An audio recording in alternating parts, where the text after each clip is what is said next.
ഹിമാചൽ പ്രദേശിലെ റോത്തങ് പാസിൽ സൈനിക വിമാനം അപകടത്തിൽപ്പെട്ട് വീരമൃത്യു വരിച്ച സൈനികൻ തോമസ് ചെറിയാന്റെ മൃതദേഹം തിരുവനന്തപുരത്ത് എത്തിച്ചു.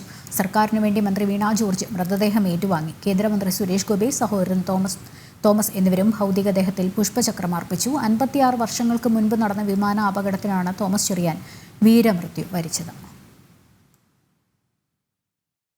56 വർഷം മുൻപ് വിമാനാപകടത്തിൽ മരിച്ച മലയാളി സൈനികൻ തോമസ് ചെറിയാന്റെ ഭൗതികദേഹം ഇന്ന് ഉച്ചയോടെയാണ് വ്യോമസേനയുടെ പ്രത്യേക വിമാനത്തിൽ തിരുവനന്തപുരത്ത് എത്തിച്ചത്. സംസ്ഥാന സർക്കാരിന് വേണ്ടി മന്ത്രി വീണ ജോർജ് ഭൗതികദേഹം ഏറ്റുവാങ്ങി. കേന്ദ്രമന്ത്രി സുരേഷ് ഗോപി ഭൗതികദേഹത്തിൽ പുഷ്പചക്രം അർപ്പിച്ചു. തോമസ് ചെറിയാന്റെ സഹോദരൻ തോമസും പുഷ്പചക്രം അർപ്പിച്ച മൃതദേഹം ഏറ്റുവാങ്ങി.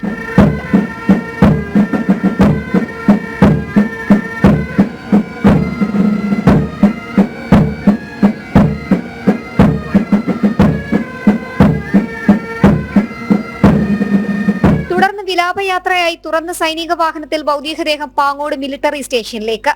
ഇന്ന് പാങ്ങോട് മിലിറ്ററി സ്റ്റേഷനിലെ മോർച്ചറിയിൽ സൂക്ഷിക്കുന്ന മൃതദേഹം നാളെ വിലാപയാത്രയായി ജന്മനാടായ ഇലന്തൂരിലേക്ക് കൊണ്ടുപോകും. ശേഷം നാളെ രാവിലെ 10:30 ഭൗതിക ശരീരം ഇലന്തൂർ ചന്ത ജംഗ്ഷനിൽ നിന്ന് സൈനിക അകമ്പടിയോടെ വീട്ടിലേക്ക് കൊണ്ടുപോകും. 12:15 വീട്ടിൽ സംസ്കാര ശുശ്രൂഷ നടക്കും. 12:40 വീട്ടിൽ നിന്ന് കാരൂർ സെന്റ് പീറ്റേഴ്സ് ഓർത്തഡോക്സ് പള്ളിയിലേക്ക് വിലാപയാത്ര ആരംഭിക്കും. 1 മണി മുതൽ 2 മണി വരെ ഭൗതികദേഹം പൊതുദർശനത്തിന് വയ്ക്കും. 2 മണിക്ക് പള്ളിയിൽ സമാപന ശുശ്രൂഷ നടക്കും. പൂർണ്ണ സൈനിക ബഹുമതികളോടെയാണ് സൈനികൻ തോമസ് ചെറിയാന്റെ സംസ്കാരം. ജനം, തിരുവനന്തപുരം.